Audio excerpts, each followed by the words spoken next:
Due to a personal issue, episode 20 of the Sky Genie Show will not take place until after TLC. In its place is a show I originally intended for the holiday edition, where I review old The following is not suitable for children under the age of 18. This show contains my own personal views and coarse language, with sexual themes that are all directed for entertainment purposes only.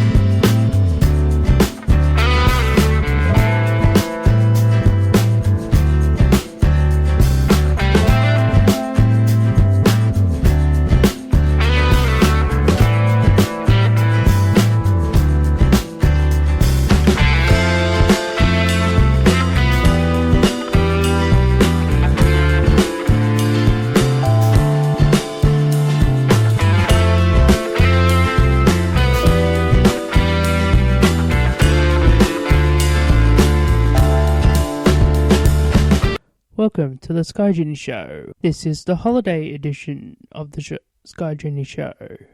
Because during Christmas, people are going to be with their friends and family, and the fact there's really nothing going on in professional wrestling, the shows between now and after New Japan Pro Wrestling in January, I will review wrestling shows of the past. They could be from any era, could be very recent, could be very old, and how you will know what is coming up? Well, when I review it. That's right, I have no full plan of what I'm doing. As you know, I record this in parts, so really it's what comes to mind. There will be no Genie Junior updates in this show, as I'll save them for the actual show when it comes back in January. There will be ads/breaks in these shows between reviews. As with these shows, I try to go to a little bit more in depth, like what a particular superstar is doing about a year after that event. Maybe something about their career later on in their career. But let's go to our first break and then our first review.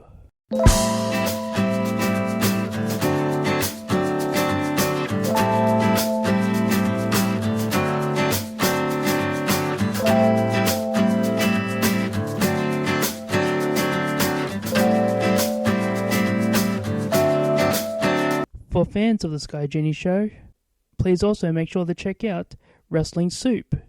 They drop at 9:30 on Thursday. Join hosts Anthony Missionary Thomas and Joey Numbers as they lightheartedly talk about the world that's happening in professional wrestling, as well as other current events. While over there, please make sure to check out the Saturday morning shitbox. Have your voice and question heard as Mish and Joey answer questions on their thoughts of professional wrestling or anything else going around in the world. That show drops on Saturday morning-ish. The weeks it doesn't air is because they're doing pay-per-view Sunday. Yes, whenever there's a WWE pay-per-view, Mish and Joey usually review it, sometimes with John Draper. They also have shows on Stitcher and iTunes. If you want to catch the boys live, check them out on Mixlr. We here at the Sky Genie Show wish you a Merry Christmas and a Happy New Year. If you're traveling, please travel safe. Are you looking for a good laugh? Then check out Getting Da Corner. Getting Da Corner. Da Corner. Da Corner. With hosts Yuck Nasty and Dogger Baby.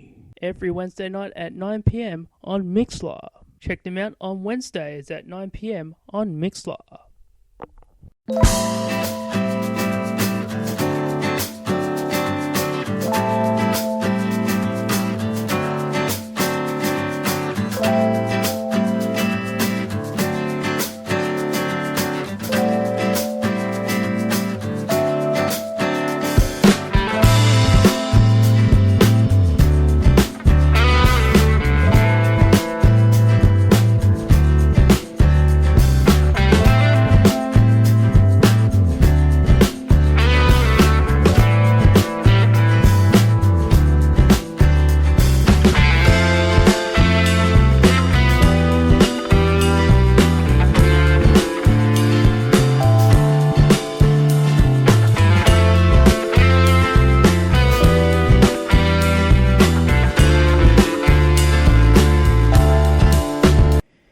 And we are back, and for the following review will be WrestleMania 8 from Indianapolis, Indiana. A lot of rumors and controversy surrounding this show. The selling point of the show was Ric Flair defending the WWE Championship against the Macho Man Randy Savage, and Sid Justice versus Hulk Hogan in a double main event. Rumors would have you believe that speculation that Hulk Hogan was supposed to face Ric Flair for the championship. So many rumors and legends would have you say that it was due to Hulk Hogan and Ric Flair not wanting to do a job for each other. But then Ric Flair has gone on numerous interviews since and has said that he would have done the job. But also, Hulk Hogan and Ric Flair headlined house shows that apparently didn't draw well. So that may have affected the decision to book that match. Did it stand up? And how does it stand up now? Well, we're about to find out. The show opens up with Reba McEntire singing the national anthem, or Reba McEntire if you're Bobby Heenan. This was probably Bobby Heenan's best work on commentary. The opening match was Tito Santana versus Shawn Michaels. Interesting note, this was Shawn Michaels' first WrestleMania as a single star, and this would be Tito Santana's last WrestleMania appearance on the main card. Not his last WrestleMania appearance, however, as he appeared in the dark match a year later. The match itself was a really good show opener. It showed a classic veteran versus an up-and-coming superstar like Shawn Michaels, and Shawn Michaels gets the win. So after this match, Tito Santana would continue to work for WWE up until August of 1993 as he would leave. He would later be inducted into the WWE Hall of Fame in 2004 and in the Pro Wrestling Hall of Fame in 2013. Shawn Michaels would go on to beat the British Bulldog for the Intercontinental Championship and finish the year as champion. We then cut to Mean Gene, who interviews the Road Warriors, who debut Paul Ellering to the WWE. There were a lot of rumors surrounding why the Road Warriors were not on the card. There were rumors of a contract dispute. There was also rumors of Hawk failing a drug test, as the steroid trial was in its early infancy during this show, and a lot of this would continue throughout the year. From here, the Road Warriors would continue to wrestle up until SummerSlam of 1992. After the event, Hawk would leave the WWE. Animal stayed for a little bit longer until he was injured and was out for a few years. He would not resurface until WCW in 1996. We then go backstage where Sean Mooney interviews a heel, Jake the Snake Roberts, and Lord Alfred Hayes interviews The Undertaker and Paul Bearer. So the next match is Jake the Snake Roberts versus The Undertaker. And this was a good match. Early Undertaker matches would pretty much go around of him not selling, and Jake seemed a little pissed off during this match, as I am about to get into. Of course, Undertaker wins and is 2-0 at WrestleMania at this point, although the streak wasn't really a factor. Undertaker would go on to feud with Kamala and other superstars managed by Harvey Whippleman. As for Jake the Snake Roberts, this would be his last WWE appearance for 4 years until 1996. Pat Patterson was fired from WWE due to allegations of him molesting a younger wrestler or a ring boy. And Jake, seeing an opportunity, wanted the position, and as he claims, was promised the position. However, when news came that Jake the Snake Roberts was not going to get the position, he asked for his release. Jake Roberts would briefly appear in WCW in 1992 to feud with Sting. We then cut to backstage with Mean Gene Okerlund interviewing Intercontinental Champion Roddy Piper and Bret Hart. So next is the Intercontinental Championship match between Roddy Piper versus Bret Hart. This was an instant awesome classic. It would even stand up now. Bret Hart would get the win and become the new Intercontinental Champion for the second time. Roddy Piper would leave WWE after this match, and Bret Hart would go on to defend the Intercontinental Championship before losing it at SummerSlam to the British Bulldog. However, he beats Ric Flair for the WWE Championship in October in Saskatoon and finishes the year as World Champion. Roddy Piper was inducted into the WWE Hall of Fame in 2005. He was inducted into Pro Wrestling Hall of Fame in 2007. And the Wrestling Observer Hall of Fame inducted him in 1996. And if you're wondering why I'm not doing the inductions for people that have continued, I'm only doing it year-by-year basis. Since Roddy Piper had nothing else that year, that's why I added the Hall of Fame part. If they continue, I add on to that in case I interview another show that might be in 1993. You know, that easy. They show Lex Luger, who was still employed by WCW at this point. He was competing for the WBF. It was a way to get around his WCW contract, as he was in bodybuilding and not wrestling. We then cut to an 8-man tag with the Big Boss Man, Virgil, Sergeant Slaughter, and Jim Duggan versus the Nasty Boys, Repo Man, and the Mountie. Pretty much with all these guys, some of them were main event guys like Sergeant Slaughter and Big Boss Man. Jim Duggan was a big guy in the Mid-South territory. Repo Man, Demolition, of course. The Mountie will Jock Rougeau. And this was a god-awful match. So bad. They had Ray Combs out there who was doing surveys and pretty much paying out all the heel wrestlers.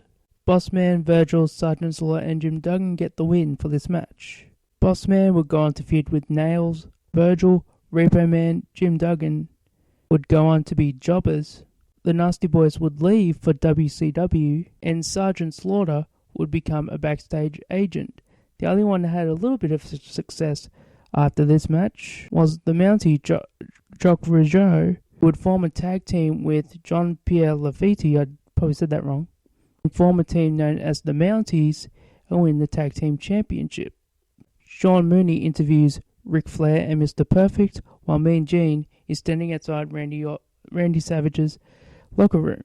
Almost said Randy Orton there. Whoops. WWE Championship. Ric Flair versus Randy Savage. And this was a really great match, a real classic. The whole angle going in looked great. Ric Flair was trying to pursue Miss Elizabeth, which would have pissed Randy Savage off in real life. Great match with your winner and new WWE World Heavyweight Champion, Macho Man Randy Savage. Hey, I got to do that again. Randy Savage would go on defending the title before losing the title back to Ric Flair. Ric Flair would then lose the title to Bret Hart, and in January 1993, Ric Flair would leave for WCW. Randy Savage would become part of the commentary team for Monday Night Raw. They interview Flair and Perfect after the match. Bobby Heenan joins them, and Ric Flair vows to regain the title. Mean Gene interviews Randy Savage also after the match. The next match is Rick Martel versus Tatanka. Bobby Heenan has my favourite line of all time on how to greet an Indian or Native American. I will not say it myself. Tatanka would get the win here. Rick Martel would pretty much go to be a prelim guy after this. And Tatanka would continue his then going on winning streak that I believe went for 2 years before losing to Ludwig Borger. I probably fucked that up too, but I will. Sean Mooney interviews Money Inc. and Gene Okerlund interviews the Natural Disasters. We then get the WWE Championship Tag Team Championship with Money Inc. versus the Natural Disasters. It was an okay match, but nothing great. Natural Disasters get the win by count out, but do not win the titles. From here, Money Inc. and Natural Disasters would trade the title back and forth. Money Inc. would end the year as tag team champions. Natural Disasters would go on in WWE till 1993 when Typhoon would leave for WCW to become the Shockmaster. Backstage, Mean Gene Oakland interviews Brutus the Barber Beefcake before we get Owen Hart versus Skinner. Steve Kern for those other fans that know about him. It was a short but good match. Owen Hart from here would go on to form High Energy with Coco Beware. Skinner would continue to be a jobber, but would also be the second Doink that appeared at the next WrestleMania. Ooh! Mean Gene interviews Sid, while Vince McMahon interviews Hulk Hogan. We then get the main event, Sid Justice versus Hulk Hogan. Now, if you were expecting a 5-star classic, a good mat-based wrestling match, good in-ring work, well, yeah, ain't gonna get it here. It fucking sucked. It sucked so bad. The only thing that I could think of is better than that is Nikki Bella and Carmella. They're terrible. Papa Shango would interfere while Ultimate Warrior would interfere to make the save.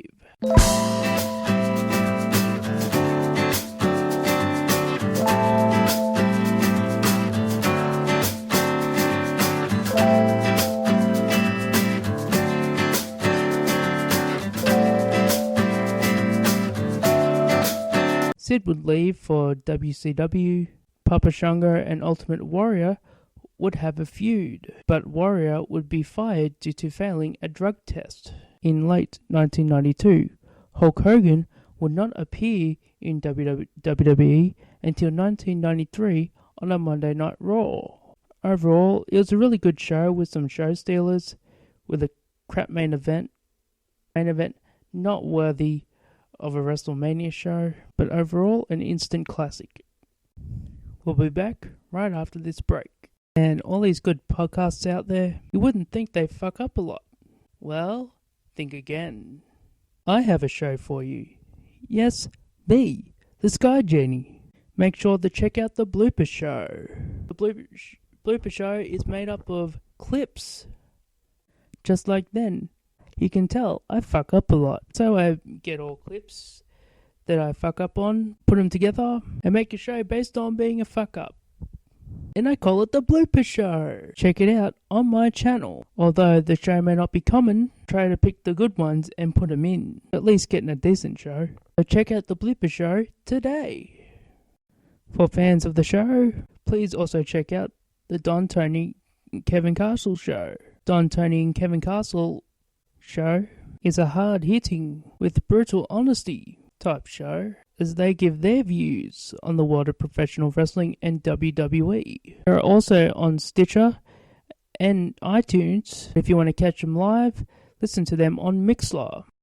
Not sure what to get that special someone for Christmas? Well, I have something for you. Give them a big box of nothing. Yes, a big box of nothing. Show that special someone how much you really care about them by giving them a big box of nothing and kill their mood. Give them to your kids. Give them to your wife. Do you have a mother-in-law that doesn't like you? Well, what a way to reward that heartless bitch by giving her a box of nothing for Christmas. Hey, you get called an arsehole behind your back, you may as well be one. Get your loved one or ones you don't love a box of nothing today.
we are back.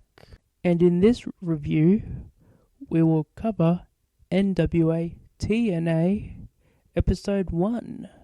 To set this up, in 2001, in March, WCW closed its doors. With ECW closing a few months prior, WWE was the only game in town, as they say. Then one day, Jeff Jarrett teamed up with his dad to help create NWA TNA. I believe this is pre-Dixie era, so I think the first 6 shows were not under Dixie Carter. I have to tell you, Vince Russo's and Ed Ferrara's fingerprints aren't all over this. To tell you that would be a lie. And it wouldn't surprise me if the Disco Inferno was uncreative around this time. Well, anyway, the show opens up with Don West coming out, and he introduces Fuck Knuckle, better known aka Ed Ferrara, who is stupid. He looks stupid. He sounds stupid. He has stupid head dreadlocks. He wears stupid shirts. I don't like Ed Ferrara. You're a vile piece of shit. Go fuck yourself. And Mike Tenay is on play-by-play. They do a presentation of NWA legends like Harley Race, Dory Funk Jr., and so on. Ricky Steamboat comes out with the NWA World Championship. He announces that it will be contested in a battle royal to crown a new NWA World Champion. Jeff Jarrett storms out and is insulted that the NWA Championship is being decided in a battle royal. Ken Shamrock comes out and says basically he will win. Then a surprise debut of Scott Hall, who says he will win. Oh, I forgot to mention Jackie Fargo makes Jeff Jarrett number 1. We then have Goldilocks with Puppet backstage and in a terrible interview. Pretty sure she looked kind of brain dead. We then go to our very first match, the Flying Elvises versus AJ Styles, Low-Key, and Jerry Lynn. This was a really good match for the debut show and to debut the X Division, which stood for No Limits at the time. The Flying Elvises would get the win for this match. We then had a midget match, or little person match. We had Hollywood versus Tio. Tio got the win in an okay midget match. Don West and Fuck Knuckle are in the ring to announce that they're doing some slutty gown show. Mickey James was in this. Man, Fuck Knuckle must have been really desperate for sex at this point in time. Probably still is, who knows. Goldie Hawn interviews some nobody, and clearly somebody who went nowhere in wrestling. Apparently he's managing the Johnsons, and boy, once you get a load of this, the Johnsons versus Psychosis and James Storm. If you're wondering in your brain of dick jokes, you'd be right. This was pretty much a dick joke, and if I'm not mistaken, a Disco Inferno idea. Surprisingly, it was a good match because of James Storm's and Psychosis, and the people that were wrestling seemed pretty good. Obviously, the breakout star here would be James Storm, and Ryan Shamrock came down to watch the match. It was really nothing special of that. Moving on, backstage, Goldilocks interviews backstage with the Dupps. One of them is Trevor Murdoch, and it's a really terrible gimmick. They're redneck retards, I believe. They bring out Sterling Martin, I never heard of him, and Hermie Sadler, okay, I've heard of him, of NASCAR. R-Truth, or K-Crush, as he's known here, comes out and interrupts. They jaw-jack back and forth.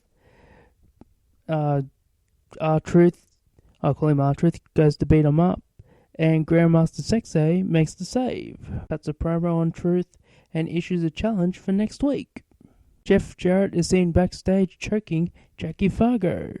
Christian York and Joey Matthews, if you know Joey Mercury of Eminem, you will know this guy, faced the Dupps. Again, this was a good match, but a crap gimmick.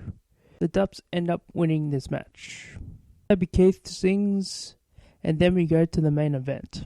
The Battle Royal Rumble style for the NWA World Heavyweight Championship.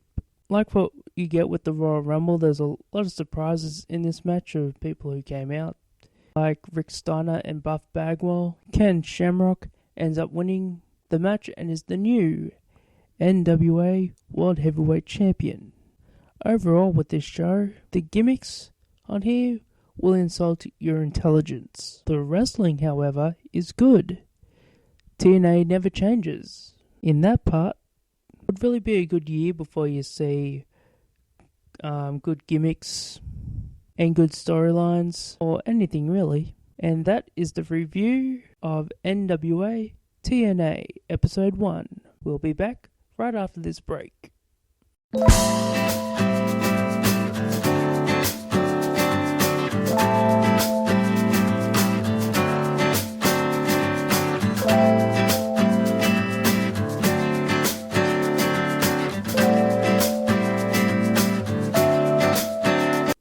If you're looking for a very professional show to listen to The Solar Monster Sounds Off.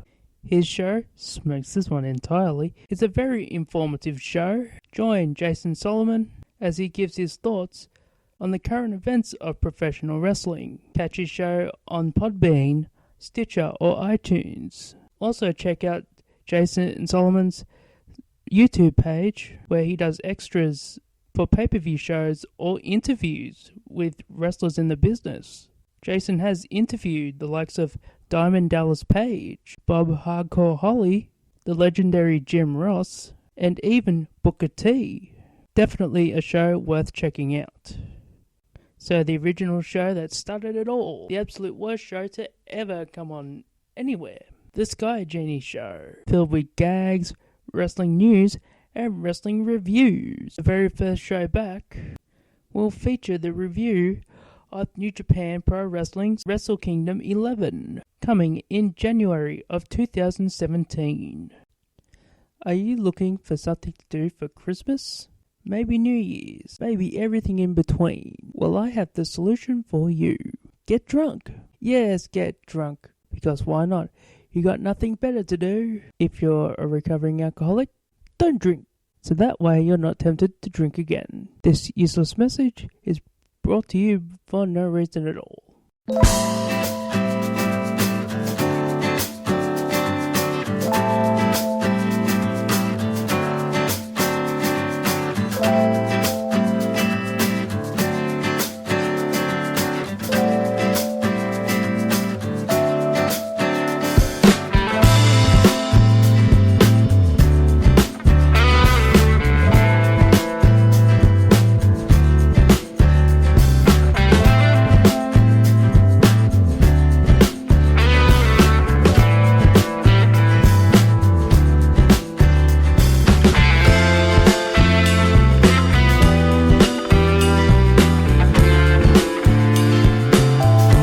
And we are back. And for the next review will be WWF No Mercy in the UK. This is not the October edition that aired later on in the year in October of 1999. This was a UK only pay-per-view, I believe, is what I got when I did my research. Around this time, it was the Attitude Era. The Attitude Era was known for probably as WWE's best year, with a lot of hits and a lot of misses. A lot of people are divided in saying when the Attitude Era started or ended. There are a lot of people that say it started when Bret Hart was screwed out of the WWE title. WWE would say it started when Vince McMahon made it official on one of the Raws in December. But if you ask me, I think there was elements leading up to it. The first superstar I recognize with the Attitude Era is Goldust.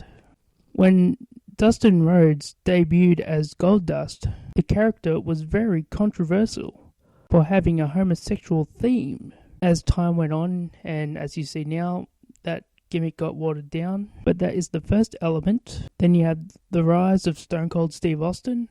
But if I had to choose a time where it kind of got started, all the seeds were planted, I'd say it'd be SummerSlam 1997, when Shawn Michaels turned heel by costing The Undertaker the WWE title. It was up after that is when DX was born. As for when it ended, people say it was at WrestleMania 17. Others will say it's when they made the Undisputed Championship. I would say it'll be at WrestleMania 18, because if you really think about it, all the key players, whether they were in WWE, WCW, and even ECW, kind of settled those rivalries there.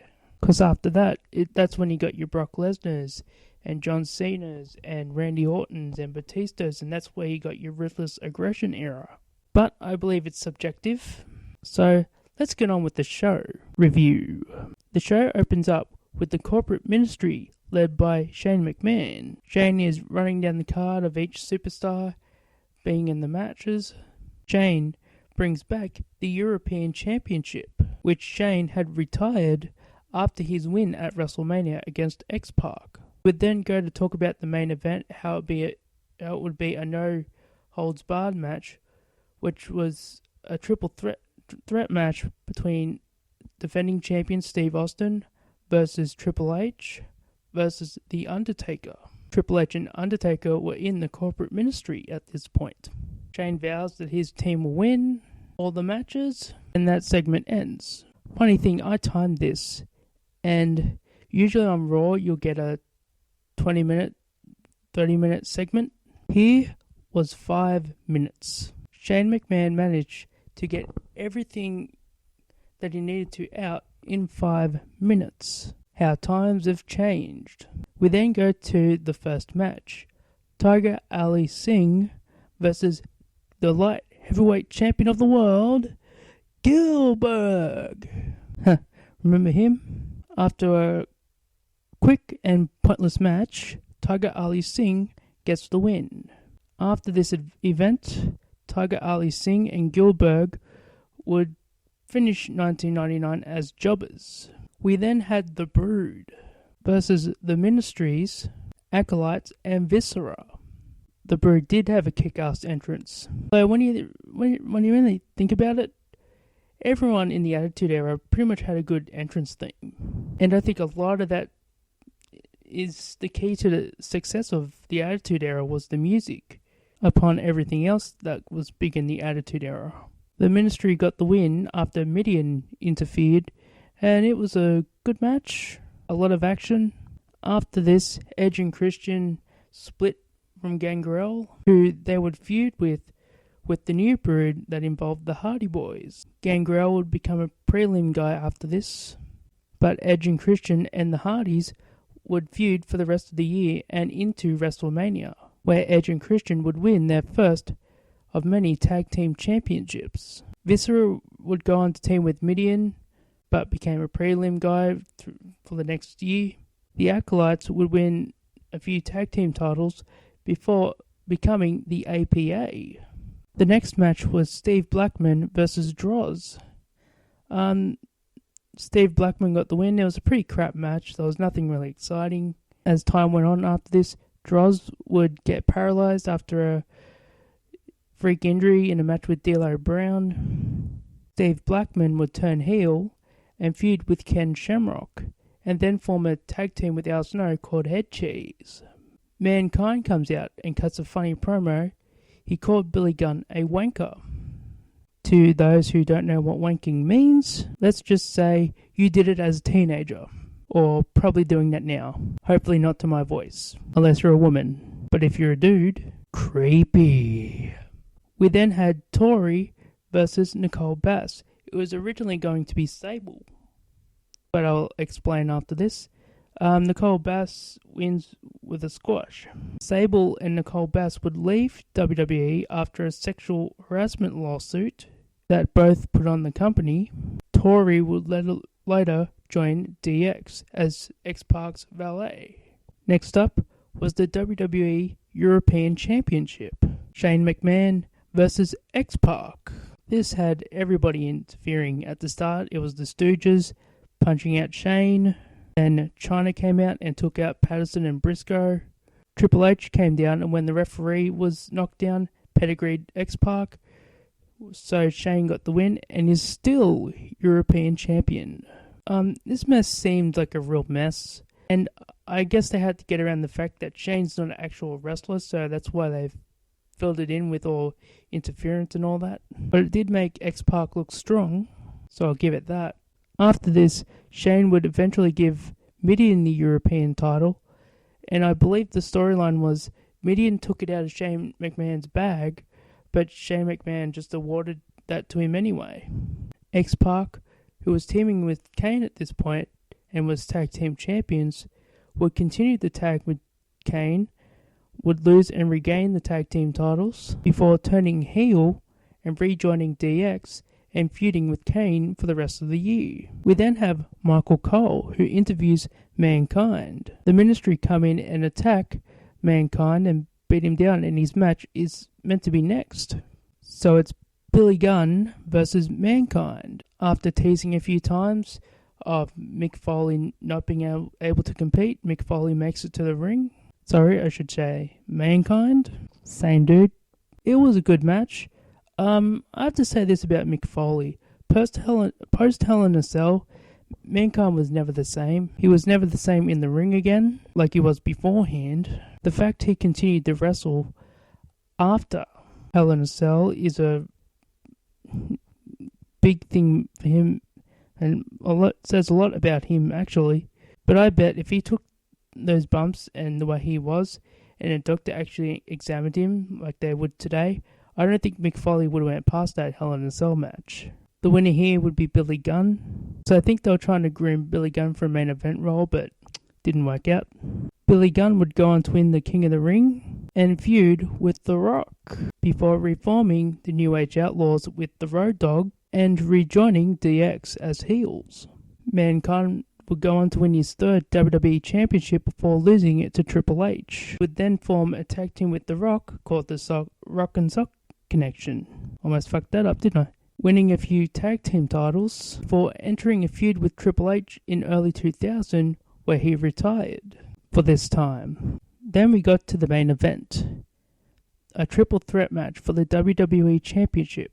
Stone Cold Steve Austin versus The Undertaker versus Triple H. I gotta say, it was a really fun, good match. Steve Austin, of course, came out the winner. After the match, celebrated with a few beers. X-Pac came out and Steve Austin kept giving the Stone Cold Stunner to Shane and Triple H. Gave Triple H a beer and stunned him again. Gave Shane a beer and stunned him. It was Stone Cold, X-Pac and Earl Hebner cheering with a beer to end this pay-per-view. Following the event, Steve Austin and Undertaker would feud for the title back and forth. Austin would lose the championship to Mankind at SummerSlam, who Triple H would win the title on Raw the next night. Triple H would lose the title to Vince, but win it back in a six-pack challenge. He would then lose it again to Big Show and finish the year feuding with Vince McMahon. Steve Austin and Undertaker, by the end of the year, were out with injury. Overall, it was an okay show, but nothing great. Unless you are looking for nostalgia, that's why you watch this show. I would like to thank you for listening to this episode of the Sky Genie Show for the Holiday Edition series. Please check us out on our website at skygenie.weebly.com. For the first week of this show will be on air, it will be on the homepage, but for people listening later on, down the line, you will find it in the extra page. Also, check us out on Facebook, the Sky Genie Show page. On Twitter, it's SDD916. On Instagram, it's SkyGenie_1988. Please like and subscribe to my channel. And if you can, please donate. Your donations to the show go to improve the audio quality of the show and everything else. Want the best show possible out of the worst show ever? Then please feel free to show your support. Even spread the word. But please note, this show will always remain free. Thank you for listening and catch you later.